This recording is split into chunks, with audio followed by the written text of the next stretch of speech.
Clip number 946۔ اس clip میں آپ قرآن پاک کی سورہ نور کی آیت نمبر 28 سے 30 تک کی تلاوت، ترجمہ قرآن اور تفسیر قرآن صراط الجنان سماعت فرمائیں گے۔ بسم اللہ الرحمن الرحیم۔ ترجمہ، اللہ کے نام سے شروع جو نہایت مہربان رحمت والا ہے۔ فَإِن لَّمْ تَجِدُوا فِيهَا أَحَدًا فَلَا تَدْخُلُوهَا حَتَّى يُؤْذَنَ لَكُمْ وَإِن قِيلَ لَكُمُ ارْجِعُوا فَارْجِعُوا هُوَ أَزْكَىٰ لَكُمْ وَاللَّهُ بِمَا تَعْمَلُونَ عَلِيمٌ۔ ترجمہ، پھر اگر تم ان گھروں میں کسی کو نہ پاؤ تو بھی ان میں داخل نہ ہونا جب تک تمہیں اجازت نہ دے دی جائے، اور اگر تمہیں کہا جائے واپس لوٹ جاؤ تو تم واپس لوٹ جاؤ، یہ تمہارے لیے زیادہ پاکیزہ ہے اور اللہ تمہارے کاموں کو خوب جاننے والا ہے۔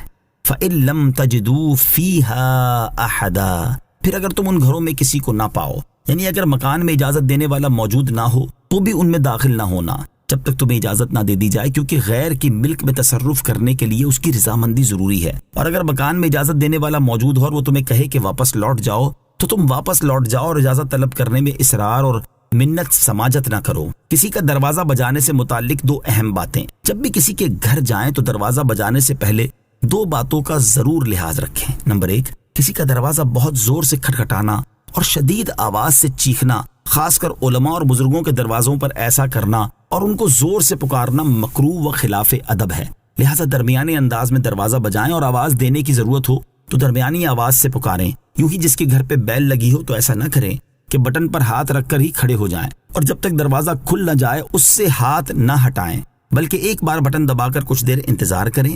اگر دروازہ نہ کھلے تو دوبارہ بجا لیں، کچھ دیر انتظار کے بعد پھر بجا لیں۔ اگر تیسری بار بجانے کے بعد بھی جواب نہ ملے تو کسی شدید مجبوری اور ضرورت کے بغیر چوتھی بار نہ بجائیں، بلکہ واپس چلے جائیں اور کسی دوسرے وقت میں ملاقات کر لیں۔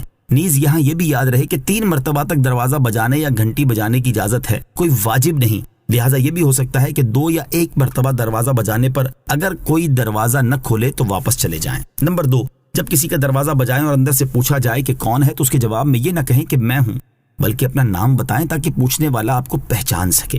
حضرت جابر رضی اللہ تعالیٰ عنہ فرماتے ہیں کہ میں اپنے والد کے قرض کے سلسلے میں حضور اقدس صلی اللہ تعالی علیہ وآلہ وسلم کی بارگاہ میں حاضر ہوا تو میں نے دروازہ بجایا، آپ نے پوچھا کون ہے، میں نے عرض کی میں ہوں، آپ نے ارشاد فرمایا میں یعنی میں تو میں بھی ہوں، گویا آپ نے اس جواب کو ناپسند فرمایا۔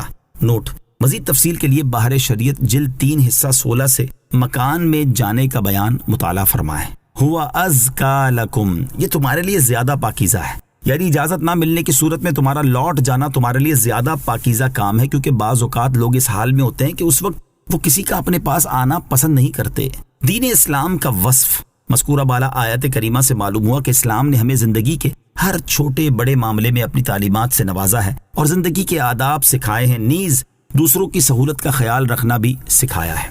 لَيْسَ عَلَيْكُمْ جُنَاحٌ أَن تَدْخُلُوا بُيُوتًا غَيْرَ مَسْكُونَةٍ فِيهَا مَتَاعٌ لَكُمْ وَاللَّهُ يَعْلَمُ مَا تُبْدُونَ وَمَا تَكْتُمُونَ۔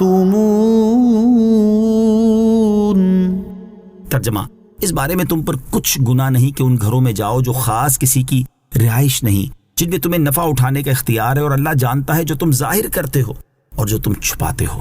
لیس علیکم جناح، تم پر کچھ گناہ نہیں۔ شان نزول، یہ آیت ان صحابہ کرام رضی اللہ تعالیٰ عنہم کے جواب میں نازل ہوئی جنہوں نے آیت استیذان یعنی اوپر والی آیت نازل ہونے کے بعد دریافت کیا تھا کہ مکہ مکرمہ اور مدینہ طیبہ کے درمیان اور شام کے راستے میں جو مسافر خانے بنے ہوئے ہیں، کیا ان میں داخل ہونے کے لیے بھی اجازت لینا ضروری ہے؟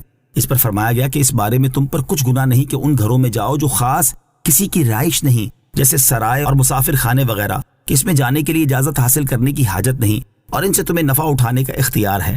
بعض مفسرین کے نزدیک ان گھروں سے دکانیں مراد ہیں، کیونکہ دکانوں میں اجازت لے کر داخل نہیں ہوا جاتا، بلکہ کھلی ہوئی دکانیں ہوتی ہی اس لیے ہیں کہ لوگ ان میں آئیں اور خریداری کریں۔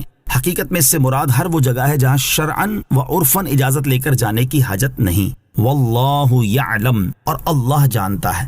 آیت کے اس حصے میں ان لوگوں کے لیے وعید ہے جو ان مقامات پر چوری وغیرہ کی نیت سے یا عورتوں کو جھانکنے کے لیے جائیں۔ یہ لوگ اس بات کو ذہن میں رکھیں کہ اللہ تعالیٰ جانتا ہے جو وہ ظاہر کرتے ہیں اور جو چھپاتے ہیں۔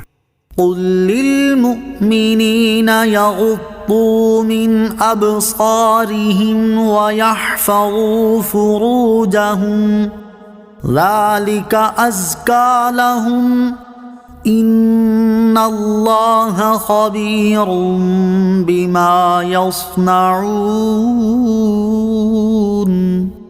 ترجمہ: مسلمان مردوں کو حکم دو کہ اپنی نگاہیں کچھ نیچی رکھیں اور اپنی شرم گاہوں کی حفاظت کریں، یہ ان کے لیے زیادہ پاکیزہ ہے، بے شک اللہ ان کے کاموں سے خبردار ہے۔ قل للمؤمنین، مسلمان مردوں کو حکم دو۔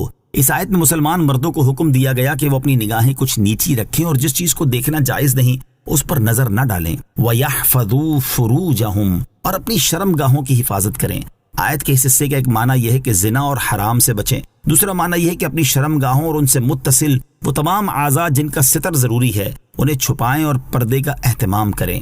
ذَلِكَ أَزْكَى لَهُمْ، یہ ان کے لیے زیادہ پاکیزہ ہے، یعنی نگاہوں کو جھکا کر رکھنا اور شرم گاہ کی حفاظت کرنا مردوں کے لیے گناہ کی میل کے مقابلے میں بہت زیادہ پاکیزہ طریقہ اور کام ہے، اور فرمایا کہ بے شک اللہ تعالیٰ ان کے کاموں سے خبردار ہے۔